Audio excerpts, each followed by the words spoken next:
On the day my husband was buried, my own father's hands dried my tears. 2 months later, those same hands were covered with my blood. For 3 years, my home became my prison, and the one who should have protected me became my tormentor. Good afternoon, my dear friends. What a joy to see you all again. I'm Josephine Fleming, 72 years old, born and raised in a small town in Kentucky, but today I live here in Denver, Colorado. You can call me Grandma Joe, like everyone around here does. Every single day, I wake up early and tend to my little garden in the backyard. I have my African violets on the porch, some lemon balm plants that make wonderful tea, and the roses that are my greatest pride. In the late afternoon, when the sun isn't so strong, I sit here in this rocking chair on the front porch with my cup of tea. From here, I can see the neighborhood activity, greet my neighbors, and feel that nice breeze coming down from the Rockies. I started gardening after I moved here, almost 20 years ago. It was my way of healing my soul. Each seedling I plant, each flower that blooms, feels like a small victory of life over everything that happened. In the beginning, my hands trembled so much I could barely hold a garden trowel. Today, just look, I have the most colorful garden on the street. My house is simple, but it's my peaceful corner. I have a living room with an antique sofa I inherited from my grandmother, a kitchen where I make those cookies my grandchildren love, and a small guest room I keep just for visitors, especially when my daughter Claire comes with the little ones. The walls are a soft yellow, a color I chose because it brings light and joy. Before I continue my story, I'd like to ask a small favor, if I may. If you enjoy what I'm sharing, please hit that like button and subscribe to the channel. It helps this grandma continue sharing her stories with more and more people. And you, my dear viewers, tell me in the comments, which part of the country are you watching from? Is there anyone from Kentucky, like where I was born? And what time of day did you find this video? With your morning coffee, after dinner, or maybe during a break from work? I always read everything and feel touched knowing you take time out of your day to listen to this old lady's stories. Let me know, okay? Let's create a chain of kindness. Today, I want to tell you a difficult story, but one that needs to be told. A story about how sometimes danger lives within our own home, and how I found strength to start over when everything seemed lost. A story of pain, yes, but also of new beginnings. Because, my dears, while there's life, there's hope. And while there's hope, we can always find a new path. I was born in Kentucky in the winter of 1953, in a small wooden house near the river that runs through town. It was a simple house with just 3 rooms, the kitchen with a wood stove that heated the entire house on cold days, the bedroom I shared with my 2 brothers, and my parents' bedroom. The bathroom in those days was a small outhouse in the backyard. When it rained heavily, we had to run with an umbrella just to use the facilities. My father, August Fleming, worked as a carpenter. He was a tall, strong man with calloused hands and a deep voice. Everyone in town knew Mr. August and respected him for his good work. My mother, Olivia Richardson, was a seamstress who made clothes for the wealthier families in town. She was a small woman with her hair always tied in a bun, attentive brown eyes, and a tired but sincere smile. My brothers were Ted, 2 years older than me, and Everett, 3 years younger. Ted was my father's pride, learning the carpentry trade from an early age. Everett was my mother's baby, the youngest child she protected as best she could. Childhood in a small town had its magic. We played outside until sunset, playing marbles, hopscotch, or hide and seek. In summer, we snuck off to the river, even though we knew it was forbidden. My friends, Martha, Irene, and Nancy, and I would dip our feet at the edge, while the boys showed off by jumping from the bridge. Our life was simple, but there was plenty on the table. My mother made a squash and beef stew that was finger-licking good, and on Sundays we had pot roast, as tradition demanded. My father would bring the meat, and my mother would cook it with potatoes and carrots, with that aroma that attracted the neighbors. At school, I was a dedicated student. I especially liked English and history classes. Mrs. Joyce said I had a way with words and always encouraged me to read. She was the one who lent me the first books I read, stories that took me far away from that small town. But not everything was rosy in childhood. My father, as hardworking as he was, had a difficult temper. When he drank, which happened almost every weekend, he became aggressive. He never hit us. That wasn't his way. But he yelled at my mother for the smallest things. "Olivia, this food has no salt," or "Where's my clean shirt?" My mother would bow her head and endure it silently. She always said, "Joe, women need to be patient. That's just how men are." I grew up seeing that and promised myself I would never be like my mother. I would never bow my head to any man, no matter how much I cared for him. A child's promise that life would later test in ways I could never have imagined. On Sundays, the whole family went to the Baptist church in town. My mother insisted. I wore my only good dress, which she sewed herself and adjusted as I grew. After church, we'd walk in the town square, buy popcorn from Old Nelson, and listen to the town band play. In winter, we gathered around the wood stove. My mother told old family stories about how her grandparents came from Ireland in search of a better life. My father spoke little about his past. I only knew he was the son of small sheep farmers from the region. I grew up like that, between small-town tales, hard work, and studies. I learned to sew from my mother and sometimes helped with small repairs for neighbors, earning a little money that I kept in an empty coffee can hidden under my bed. I dreamed of one day leaving, seeing Louisville, maybe even New York City. The school only went up to what we called junior high back then. To continue my studies, I would have had to go to Louisville or Lexington, but my family couldn't afford it. So when I turned 14, I started working as an assistant in the only pharmacy in town. The owner, Mr. Albert, was an elderly gentleman full of knowledge about herbs and home remedies. He taught me a lot, not just about medications, but about life.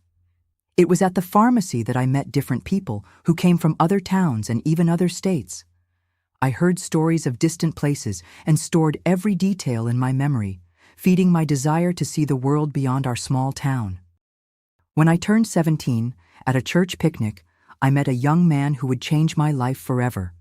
He was passing through town, worked as a traveling salesman, and had that air of someone who knew the world. His name was Isaac Silverman, and his blue eyes won me over during our first dance under the stars. The courtship with Isaac was like a dream for that small-town girl. He came to town every 2 months, bringing small but meaningful gifts: a hair ribbon, a book of poetry, an inexpensive perfume that to me was worth gold. In the letters we exchanged between his visits, he told me about the cities he knew, and I imagined what it would be like to live beyond our town. After a year of courtship, Isaac asked me to marry him. My father, suspicious like all small-town men, wanted to know his intentions, if he could support a family. "You can rest easy, Mr. August. I have savings, and I'm going to open my own business in Denver," Isaac said, with that confidence only he had.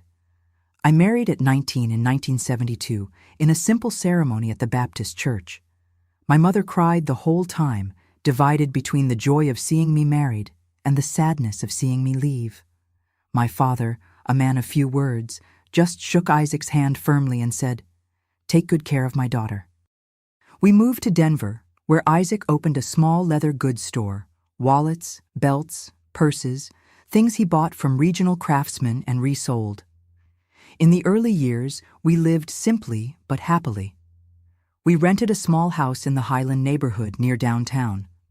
I soon got a job at a fabric store, using what I learned from my mother to advise customers. In 1974, our only daughter, Claire, was born. I had complications during childbirth that prevented me from having more children, but Isaac never minded. "You and Claire are all the family I need," he would say, kissing my forehead. The years went by. Our small store prospered, not enough to make us rich, but enough for us to buy our own house, a small 2-story in the Washington Park neighborhood. Isaac continued to travel through the state to buy merchandise, but now returned home more quickly. "I can't stand being away from you too," he would say. Claire grew up, studied, and became a teacher. In 1995, she married Ernest, an engineer from the University of Colorado. Soon came the grandchildren, Brooke in 1997 and Henry in 2000. Our life seemed perfect, you know? I had a good husband, a college-educated daughter, healthy grandchildren. On weekends, the house filled with the noise of children, the smell of Isaac's barbecue, the laughter. But life has a way of changing everything, my dears. One day, without warning, everything changes. It was on a May morning in 2002. Isaac complained of a sharp pain in his chest while we were having coffee. I thought it was indigestion. He had eaten a lot at dinner the night before. I gave him some peppermint tea, but the pain only got worse. When I realized the severity, I called an ambulance, but it arrived too late. My Isaac had a massive heart attack. He died in my arms before even reaching the hospital. The world collapsed around me. At 49, I found myself a widow, alone in that house full of memories. Claire wanted me to move in with her and Ernest, but their apartment was small, with their 2 children. Besides, I didn't want to be a burden to them. "I'll be fine, honey. I have the store to take care of," I insisted, even though I could barely get out of bed in the morning. That's when my father came back into my life. My mother had passed away years ago in 1990. My brother Ted died young in a car accident. Everett was in Ohio with his own family. My father, widowed and alone in Kentucky, was 78, but still a strong man. "Daughter, I'm moving to Denver. I'll stay with you until you recover from this blow," he said over the phone, a week after Isaac's funeral. At that moment, his voice was a comfort. Someone who cared, a family member who would be by my side. My father arrived on a rainy June afternoon. He brought only 2 old suitcases and his carpentry tools. "I'll fix everything in this house," he promised, looking around with critical eyes. Isaac wasn't very good with repairs, was he? At first, his presence was comforting. He fixed things around the house, helped me with the store, cooked badly, but he cooked. When I cried at night, missing Isaac, my father would sit at the foot of my bed and say, "It will pass, daughter. Everything passes." But after a month, I began to notice changes. My father criticized everything, how I ran the store, the clothes I wore, even the way I spoke. "You're too fancy," he would say.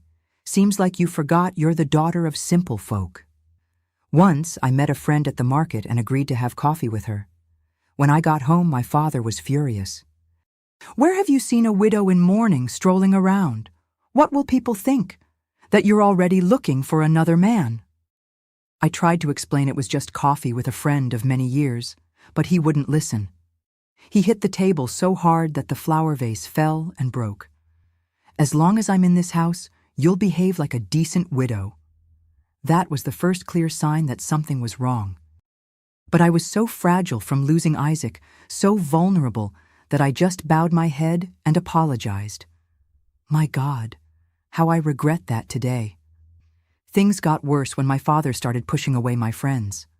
When someone called, he said I was resting or indisposed. When they tried to visit me, he met them at the door and said it wasn't a good time. "She needs peace and quiet," he explained. "Better not to disturb her." Little by little, I became isolated.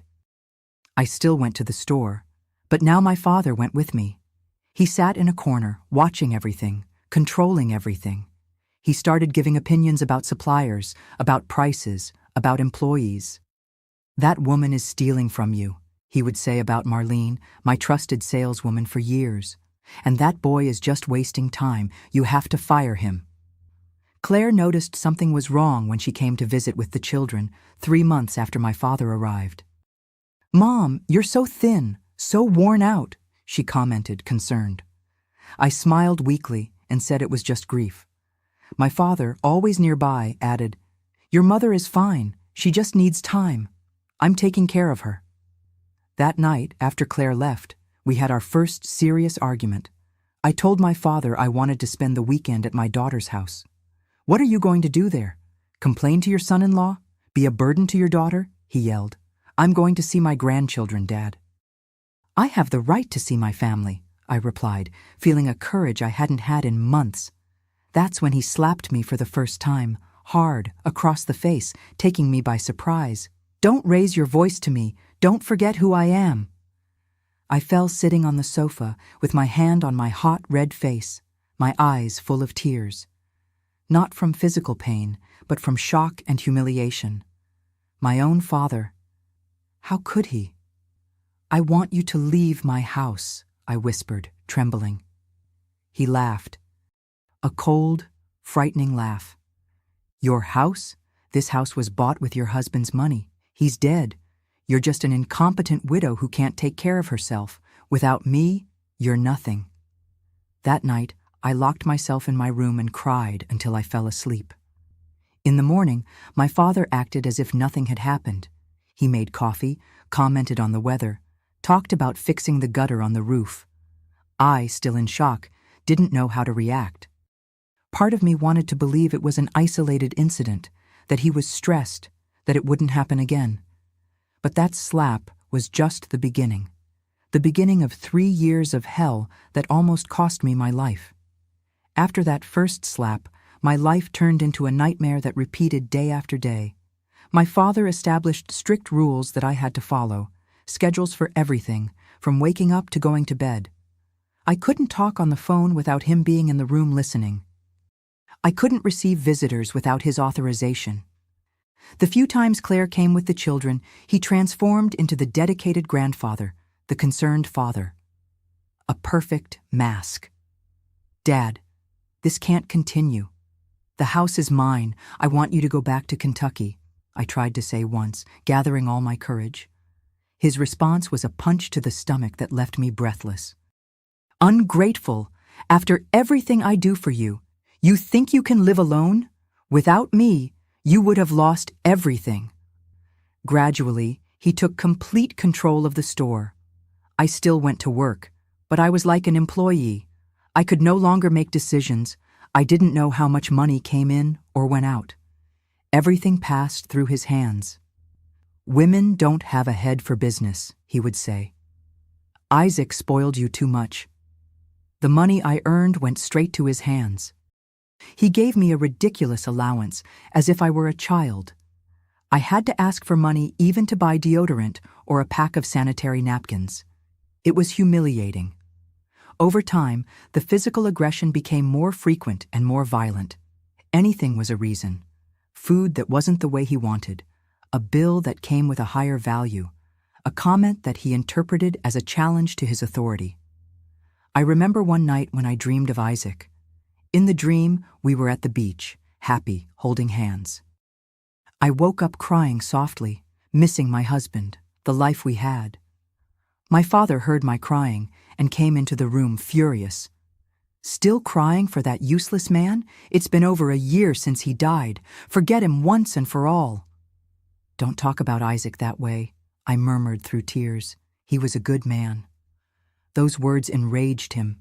He yanked the blanket off my bed and pulled me by the hair. A good man? Then what am I? I who left everything to come take care of you. I who prevented you from sinking after he left you. He began to beat me with his belt, on my back, my legs, my arms. I screamed, begged him to stop, but he was blind with rage. He only stopped when I fell to the floor, curled up like a wounded animal. Clean up that blood and go to sleep. Tomorrow you have to wake up early to make my coffee, he said, before leaving the room and slamming the door. I spent the whole night awake, trembling with pain and fear.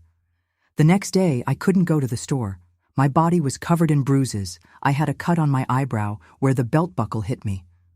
My father called Marlene saying I had the flu. Josephine isn't coming today or tomorrow. You all figure it out there.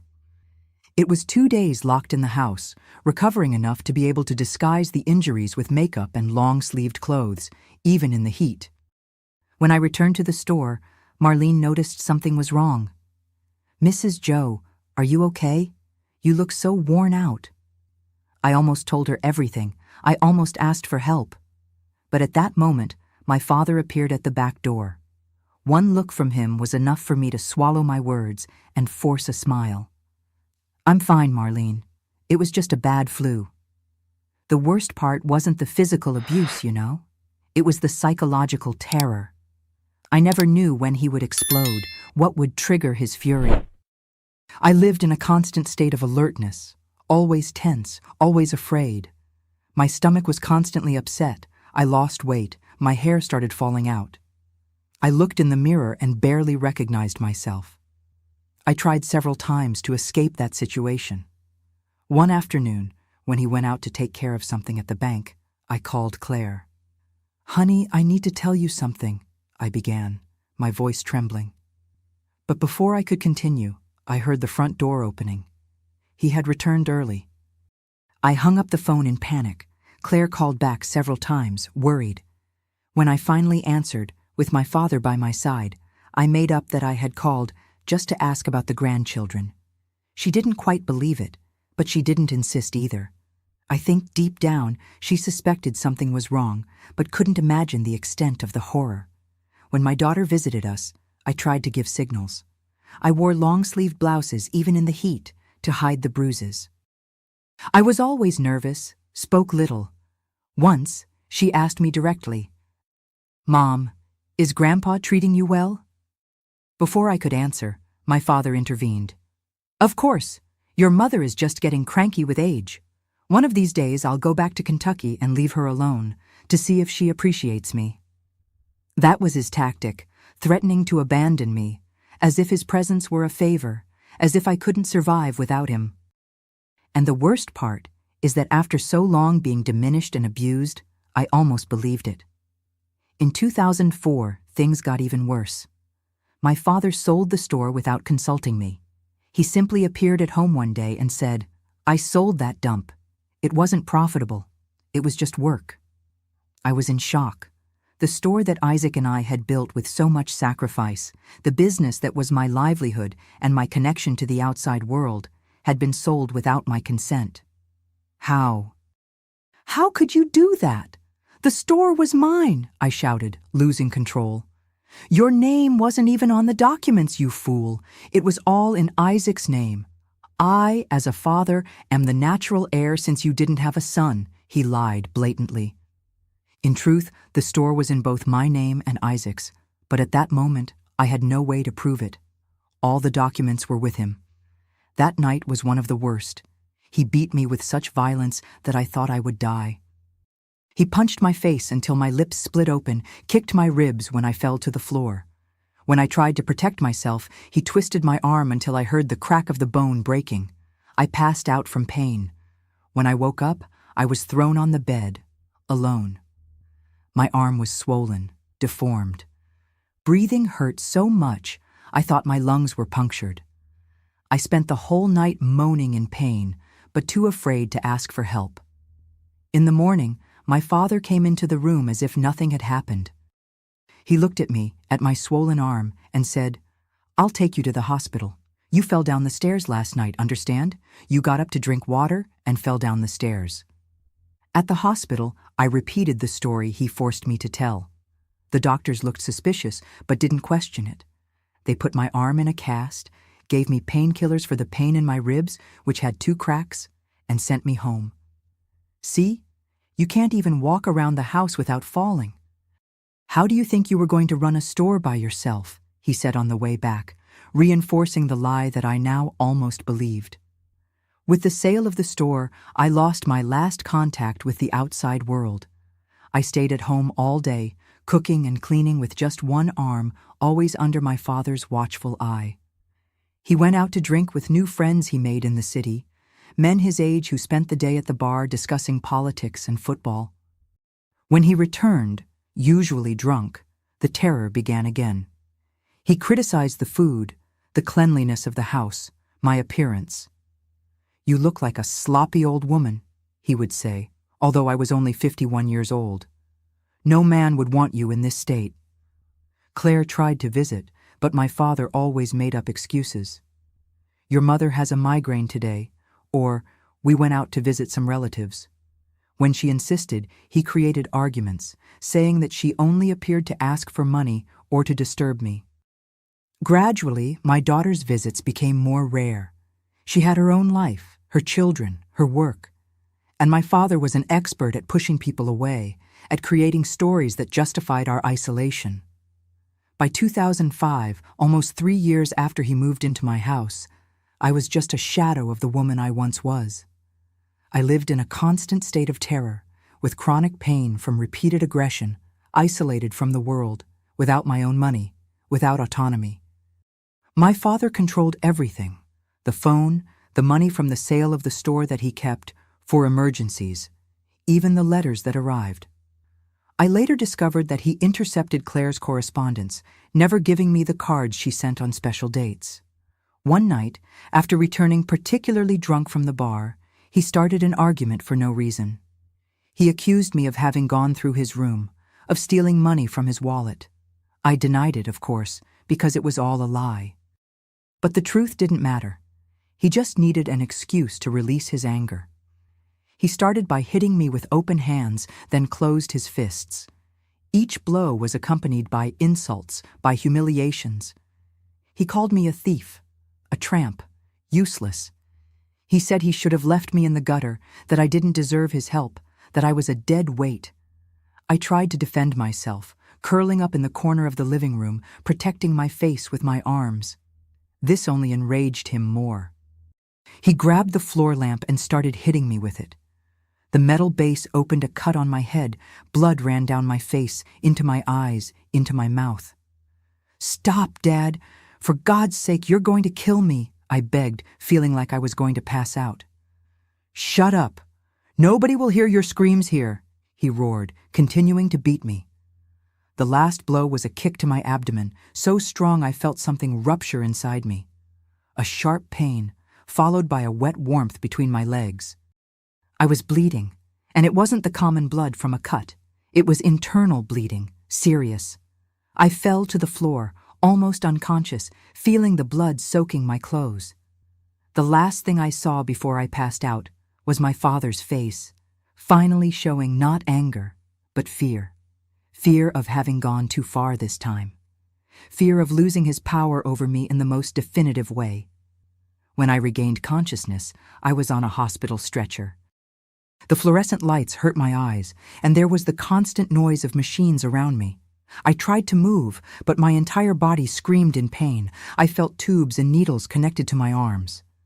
A nurse noticed I had woken up and approached. "Easy, ma'am. You're at the university hospital. You had severe internal bleeding. You've already had emergency surgery." My mind was confused, the memories fragmented.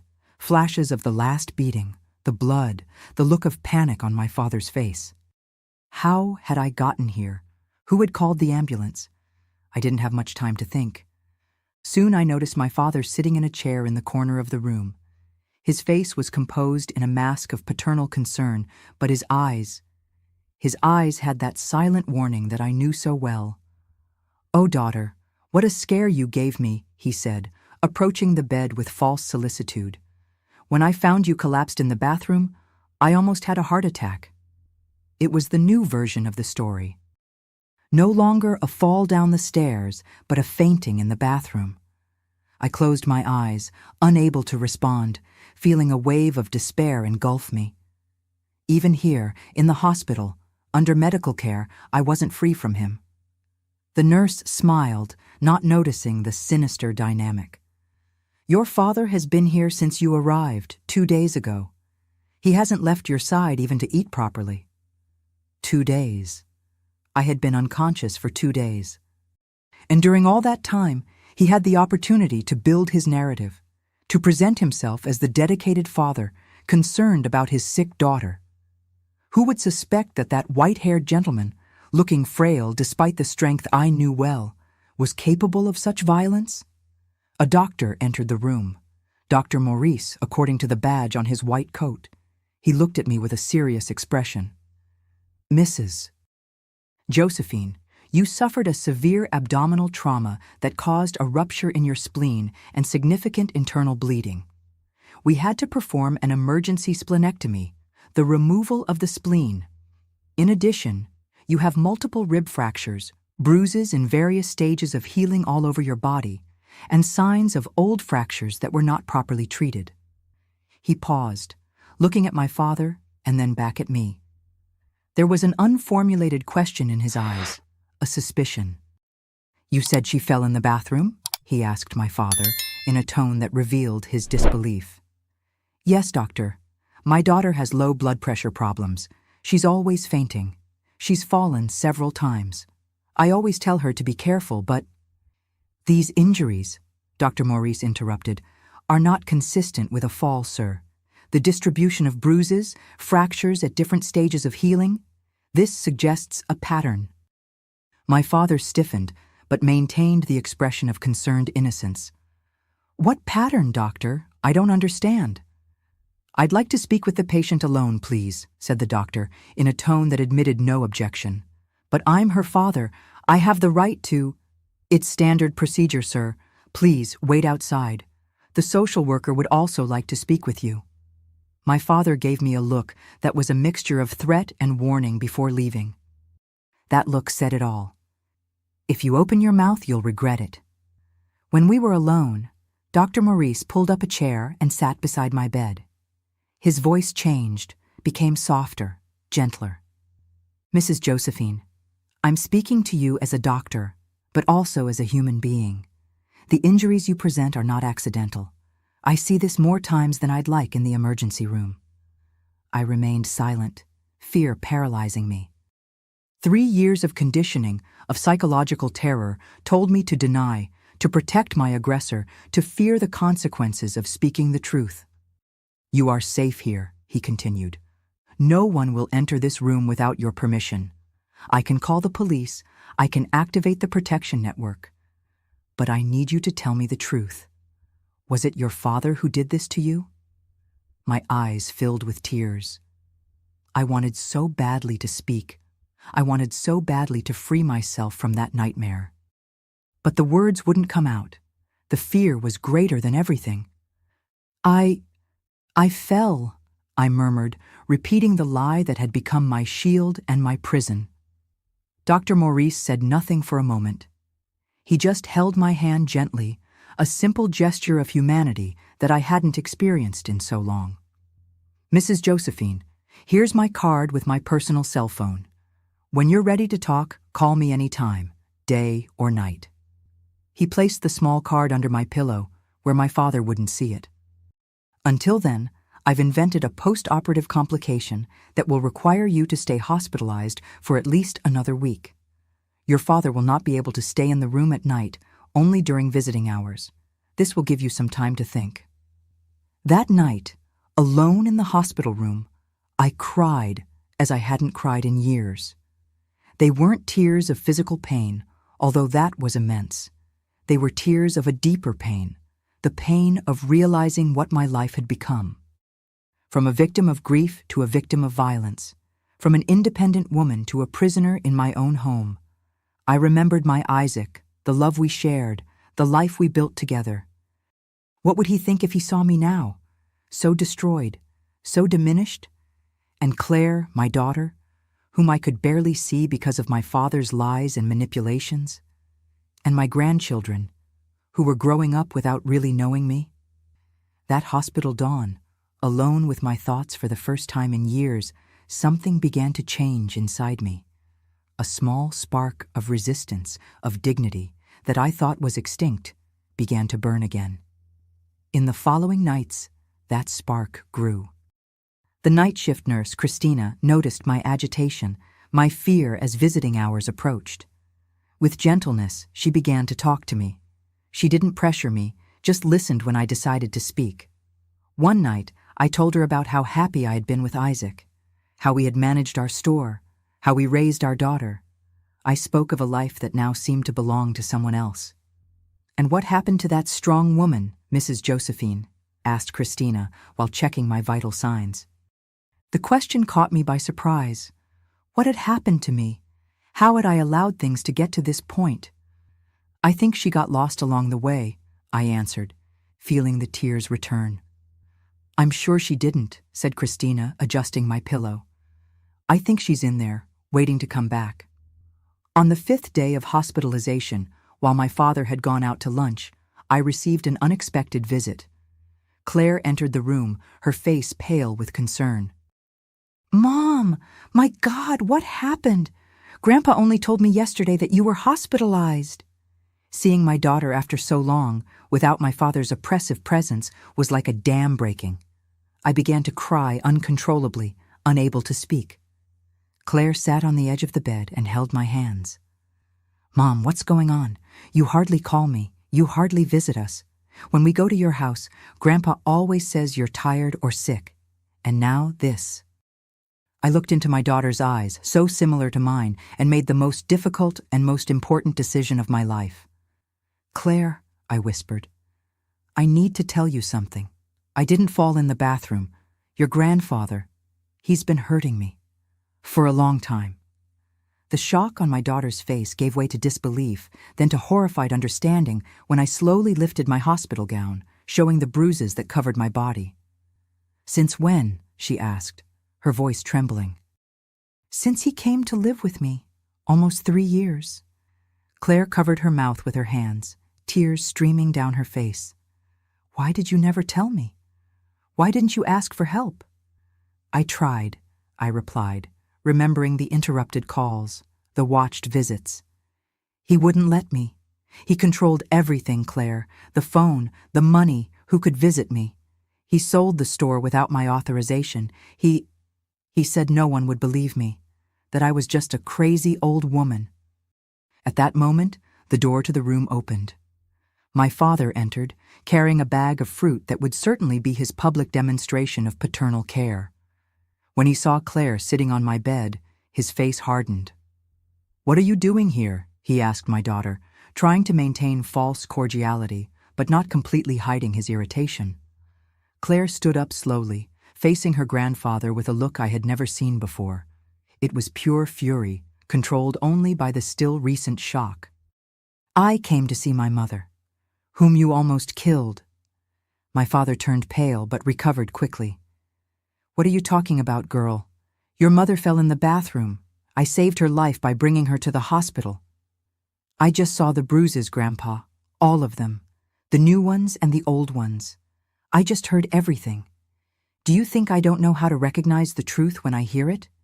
Do you think I don't know my own mother? I saw my father's face transform. The mask of the loving grandfather, the dedicated father, fell completely.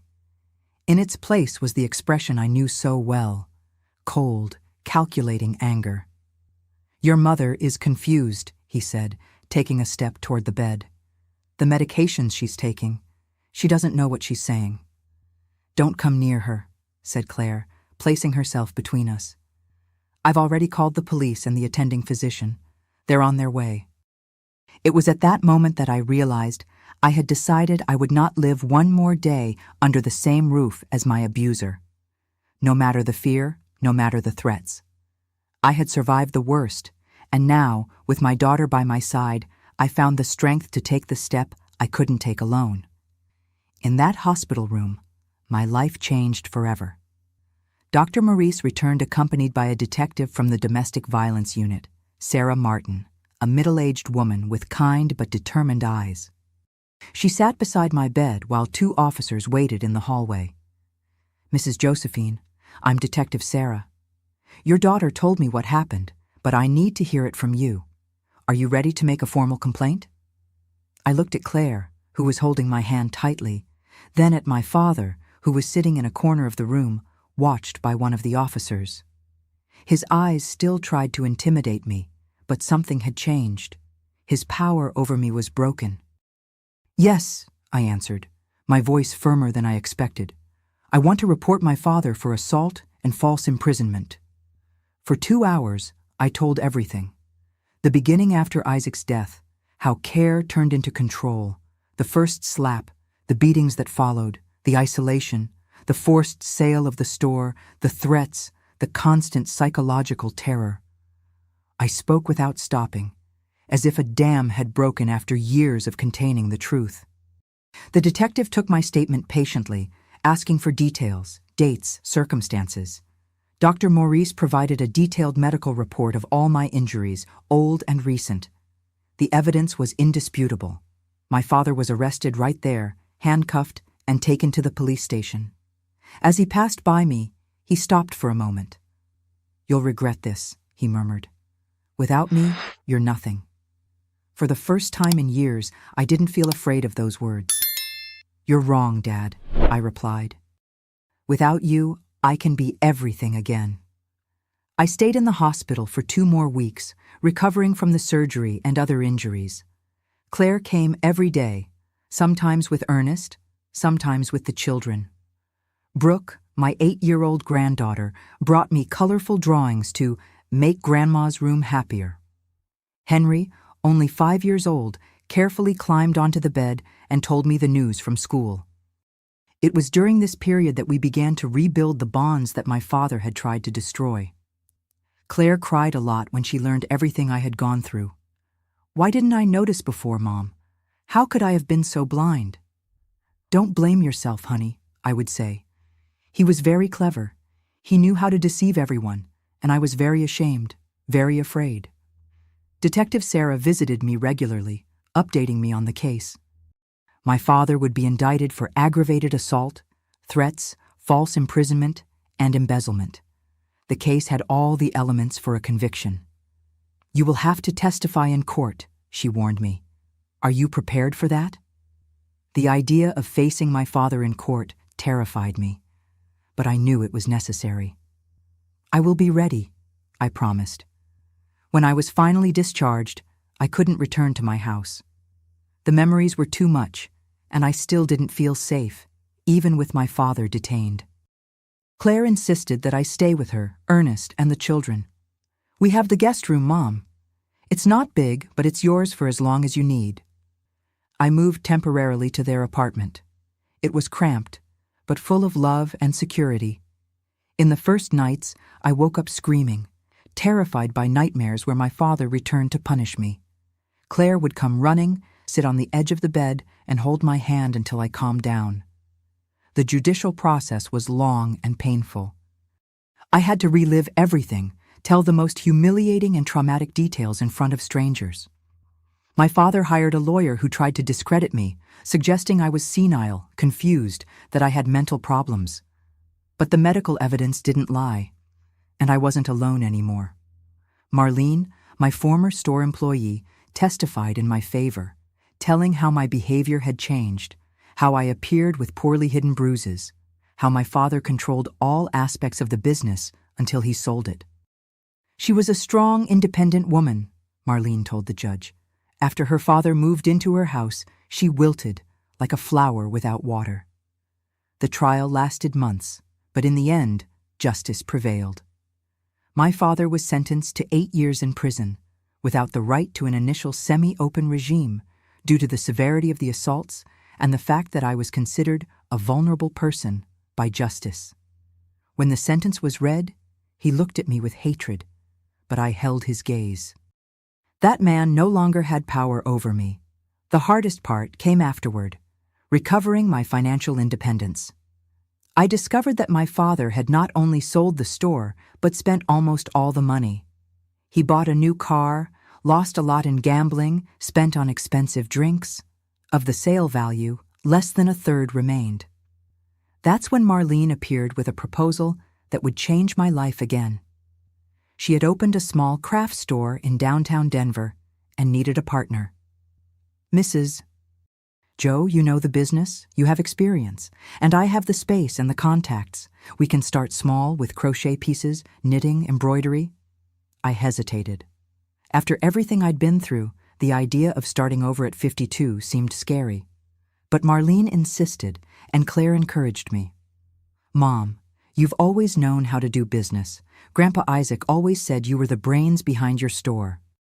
With the little money I recovered from the forced sale, I invested in the partnership with Marlene. Art and Thread started small, in a rented space near the central square. We sold local crafts, but soon began to produce our own pieces. I rediscovered the pleasure of working with my hands, of creating, of seeing a business grow. Emotional recovery was a slower process. On Detective Sarah's recommendation, I began attending a support group for women victims of domestic violence. At first, I could barely talk. I sat at the back of the room and just listened to the stories of other women. Stories of pain, but also of overcoming. Lauren, the psychologist who coordinated the group, played a fundamental role in my recovery. Josephine, the shame isn't yours, it's the aggressor's, she always said. You're a survivor, not a victim. Gradually, I found my voice again. I began to share my story, first in whispers, then with more firmness. Each time I told what I had gone through, the power of those memories over me diminished a little. After 6 months living with Claire and her family, I felt it was time to have my own space again. I couldn't go back to the house where I had suffered so much. That house was sold, part of the process of closing that chapter of my life. With Claire and Ernest's help, I found a small apartment to rent, close to them and the store. It was a modest place with just 1 bedroom, living room, kitchen, and bathroom, but it was mine. I decorated it with cheerful colors, placed plants in the windows, made it a sanctuary where I felt safe. For the first time in years, I had my own keys, opened and closed my own doors, decided my own schedules. The store prospered slowly. In the first year, it barely covered expenses. But Marlene and I were persistent. We expanded the product offering, started giving small craft courses at the back of the store, created a name in the city. In the second year, we already had a loyal clientele. The recovery process wasn't linear. There were good days and bad days. Days when I woke up full of energy and optimism, and days when fear and memories paralyzed me. On difficult nights, when the nightmares returned, I would call Claire or Lauren. Sometimes I just needed to hear a friendly voice on the other end of the line to remind me that I was no longer alone or helpless. One of the hardest things was dealing with anger. Anger at my father for having abused my trust and subjected me to so much suffering. But also anger at myself for not having reacted earlier, for having allowed the situation to reach that extreme point. Lauren helped me understand that the fault was never mine. Abuse works through isolation and terror, she explained. Your father knew exactly what he was doing. He took advantage of your vulnerability after losing your husband. That doesn't make you weak, Josephine. It makes him a predator. In 2007, 2 years after my hospitalization, something happened that I considered impossible. I began to feel happy again. It wasn't a happiness like the one I knew with Isaac. That was unique and would never return. It was a more mature, more serene happiness, born from the awareness that I had survived the worst and rebuilt my life. Art and Thread had become a small success in Denver. We had expanded to a larger space, hired 2 employees, and our products were sold even in other cities through partnerships with similar stores. My relationship with Claire and her family was stronger than ever. Brooke and Henry spent almost every weekend with me.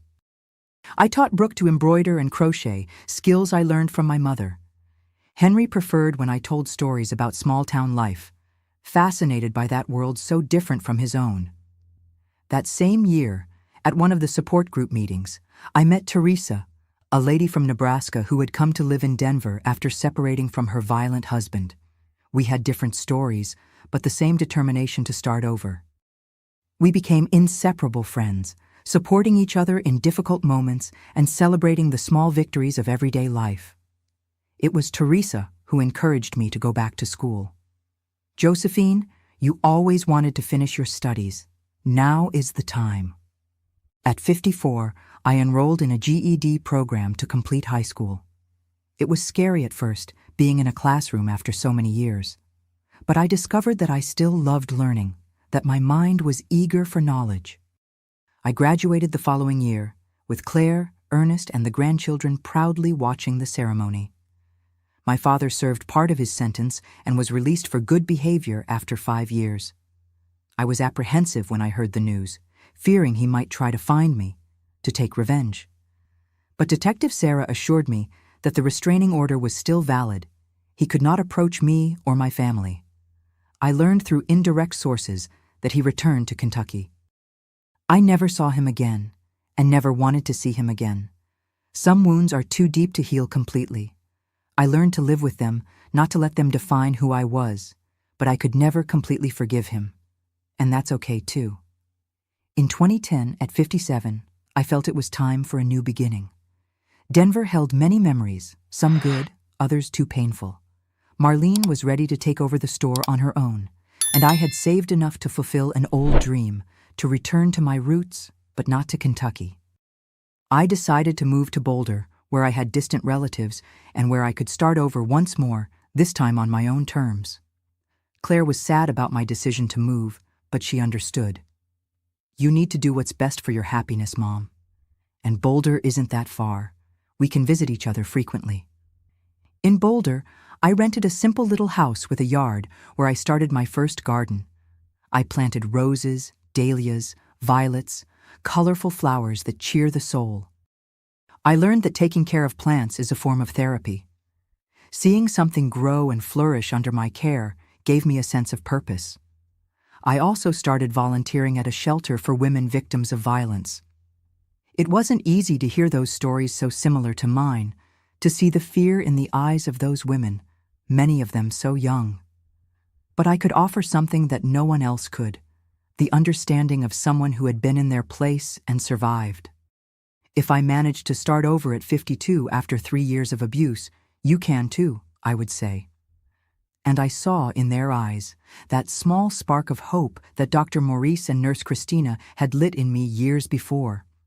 At the end of 2010, I received a phone call that would once again change the course of my life.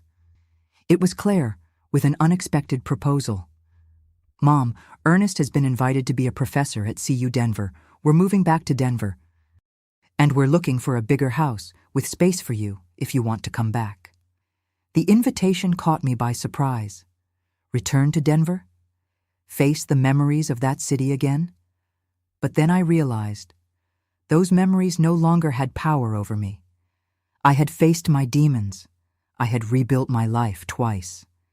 Denver was also the place where my grandchildren were growing up, where I had friends like Marlene, where I knew every street, every square. "I'll think about it, honey," I replied. And I thought, for weeks. I consulted Lauren, talked with Teresa, reflected on what I really wanted for this new phase of my life. In early 2011, I made my decision.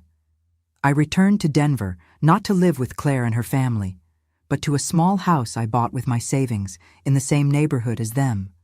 A house with a large backyard where I could grow my flowers and a front porch where I could sit on summer afternoons to have my tea and watch life go by. My story of overcoming began in that hospital room when I finally found the courage to say enough. But it continued far beyond that moment. It continued in every small decision I made since then to regain my autonomy, in every time I chose to face my fears instead of letting them paralyze me. And it continues to this day, when I look in the mirror and see not just the wrinkles that time and suffering have left, but mainly the eyes of a woman who discovered her own strength when she needed it most. Here I am in 2025 at 72, sitting on the porch of my house in Denver, watching the roses I planted in the front garden. It's a simple house, but it's my little paradise. The walls are painted a soft yellow, a color I chose because it brings light and joy. I have my guest room always ready for when Claire and her family come to visit, or when my grandchildren, now adults, decide to spend a weekend with Grandma. Brooke is 28 now, graduated in psychology, and works at a care center for women victims of violence. She says my story was her inspiration for choosing this profession. "Grandma, I want to help other women find the strength that you found," she told me once, and I confess I cried with emotion. Henry, at 25, followed in his father's footsteps and is finishing engineering. He's a sweet boy, always concerned about visiting me, checking if I'm okay, if I need anything. Sometimes I think he tries to compensate for the male figure that failed so terribly in my life. "Grandpa Isaac would be very proud of you," I tell him, and his eyes shine. My day-to-day is peaceful. I wake up early, with the sun. I have my tea watching the garden wake up. Then I take care of the plants. I have my African violets on the porch, the lemon balm I use to make tea, and of course my roses, which are my greatest pride. Gardening came into my life as therapy and became a passion.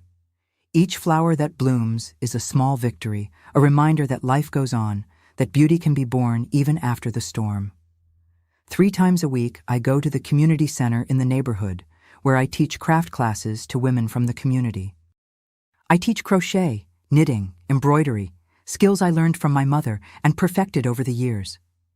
Many of my students are women who have faced difficult situations: domestic violence, abandonment, poverty. Crafts are not just a means of expression for them, but also a possibility of extra income.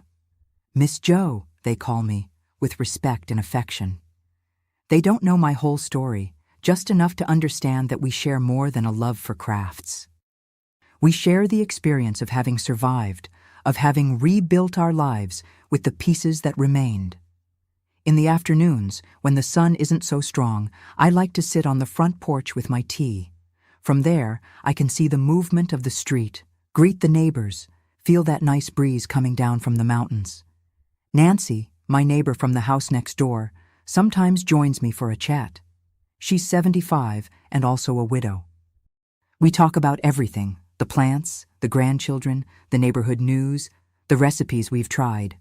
On Sundays, the house fills with life. Claire and Ernest come for lunch, sometimes with their children when they're in town. I prepare that beef stew that was Isaac's favorite, make potato salad, and Ernest brings the meat for the barbecue that he himself prepares in the small backyard.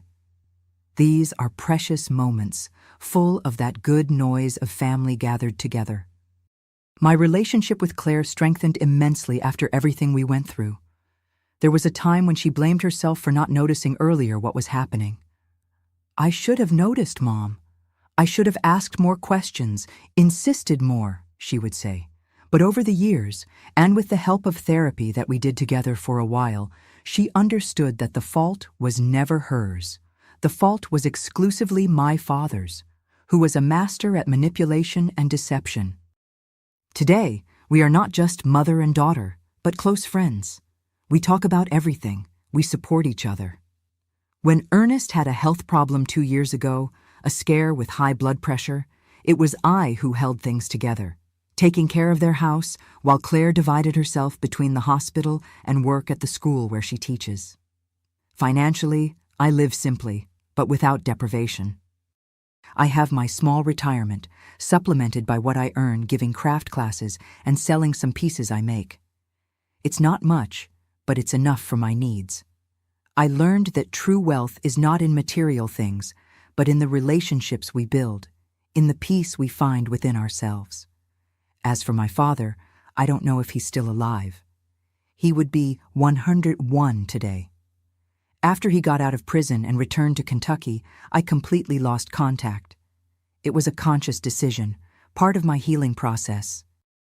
Some bonds, when too toxic, need to be cut for us to move forward. For many years, I carried anger and resentment. How could a father do what he did to a daughter? This question tormented me for a long time. But gradually, with the help of therapy that I continued for years, I learned that I would not find this answer and that continuing to seek it would only keep me tied to the past. Today, I wouldn't say I've forgiven. Some things are beyond forgiveness. But I found a form of peace, of acceptance. What he did is part of my history, but it doesn't define who I am. The woman who survived, who rebuilt herself, who found strength where she thought there was none. That's me. I have my scars, physical and emotional. On cold nights, the old fracture in my arm still hurts. There are occasional nightmares, less frequent now, but still disturbing when they occur. And certain noises, a door slamming hard, glass breaking, can still make me startle, bringing momentary flashbacks of those terrible years. But I learned to live with these sequels. They are memories of a battle I won, not of a defeat. Each scar is a testimony to my resilience, my refusal to be destroyed. I maintain contact with some people who were fundamental in my recovery process. Marlene, my former partner and always friend, now retired, comes for coffee with me every Thursday. Lauren, the psychologist who helped me so much, moved to Salt Lake City, but we still talk on the phone regularly. Teresa, my friend from the Boulder days, passed away 5 years ago, a loss that still hurts when I think of her. Life, as I discovered, is made of these comings and goings, these meetings and farewells. The important thing is to move forward, one day at a time, finding beauty and meaning even in small things. Today, when I look back at everything I've lived through, I feel a mixture of sadness for the suffering, but also pride for the woman I became through it. I wouldn't wish anyone to go through what I went through. But if my story can give hope to someone who is living their own personal hell, then all this suffering was not in vain. This is me, Josephine Fleming, at 72, in my house in Denver, a survivor. A woman who learned in the hardest way that it's never too late to start over, that the strength we need is often within us, just waiting to be discovered. My dear friends who have come this far with me, this difficult story I've shared wasn't easy to tell, but I felt I needed to. Because I know that unfortunately, there are many Josephines out there, trapped in cycles of violence, feeling alone, believing there is no way out. If you're going through something similar, I want you to know, from the bottom of my heart, you are not alone. The abuse is never your fault, and always, always, there is a path to freedom. I learned that age doesn't define our strength, but rather our capacity to start each day anew. I was 52 when I finally freed myself. Many would say it was too late to rebuild a life, but it's never too late to seek happiness, to demand respect, to say, enough. My wrinkles are maps of survival. Each one tells a story of pain overcome. I carry marks on my body and soul, but they don't define me. They only show the path I've traveled. Life taught me that even in the deepest darkness, our inner light never goes out.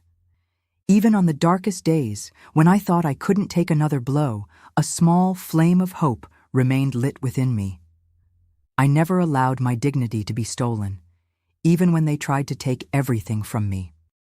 In the end, it was that dignity that saved me, that gave me the strength to denounce my abuser, to face him in court, to rebuild my life. I discovered that we are stronger than we imagine, especially when we think we can't take it anymore. It's precisely when we think we've reached our limit that we discover reserves of strength we didn't know existed. Time doesn't heal all wounds, but it teaches us to live with them and still smile. There are days when the memories still hurt, when the physical and emotional scars make themselves present. But I learned not to let the pain of the past steal the joy of the present. My story is not about what was done to me, but about how I chose to respond. I could have become bitter, distrustful, closed off to the world. Instead, I chose to open my heart, to help other women, to find beauty in the small things of life. If you are suffering violence, no matter what kind, seek help. In any country, there are organizations, people, and authorities ready to support you. Don't be ashamed, don't blame yourself. The aggressor counts on your silence to continue the abuse. Break that silence. Often the first step is the hardest. For me, it was admitting to my daughter what was happening. But once that step was taken, each one that came after became a little easier. Look for signs of abuse in your life, or in the lives of people close to you. Excessive control, isolation, constant criticism, diminishing self-esteem. These are often the first signs, even before physical violence begins. And if you know someone who may be in an abusive situation, reach out. Offer support without judgment. Sometimes all a person needs is to know they're not alone, that someone believes them. Dignity and respect are universal values, no matter where you are. No one has the right to hurt you, to control your life, to diminish who you are, not even someone from your family. Today, at 72, I can say I've found peace. It's not a perfect peace, without shadows from the past. It's a realistic peace, which recognizes what I've lived through, but doesn't allow those experiences to define my present or my future. I learned that true strength is not in never falling, but in getting up every time. Each time I fell, I got up a little stronger, a little wiser, a little more determined not to allow the cycle of violence to continue. Abuse leaves invisible scars, but recovery shows that we can flourish even after the storm. Like my roses, which face the harsh Colorado winter only to return more beautiful in spring. I discovered that my voice, even trembling, has power when I decide to use it. It was by using my voice, breaking the silence, that I began my journey to freedom. And it's by using my voice now, sharing my story, that I hope to help others find their own strength. Age has given me the wisdom to understand that it's never too late to start over. At 52, 57, 65 years old, I always found new beginnings, new challenges, new joys. Life continues as long as we are willing to live it fully. My experience taught me that our story doesn't end in the painful chapters. There's always a blank page waiting to be written, a new direction to be taken, a new dream to be dreamed. I learned that surviving is a form of resistance, and living well is the best revenge. Each day of peace, each moment of joy, each sincere smile is a victory against those who tried to destroy me. My dear friends, if this story touched your heart, if you felt a connection with what I shared, I ask that you subscribe to the channel and hit that notification bell right now. It's not just for me. It's for all the women who are still trapped in abusive situations and need to know there is hope. There is a way out. Each subscription is a way of saying, I care about stories like mine. It's a way of supporting this very important work of giving voice to those who are often silenced by violence.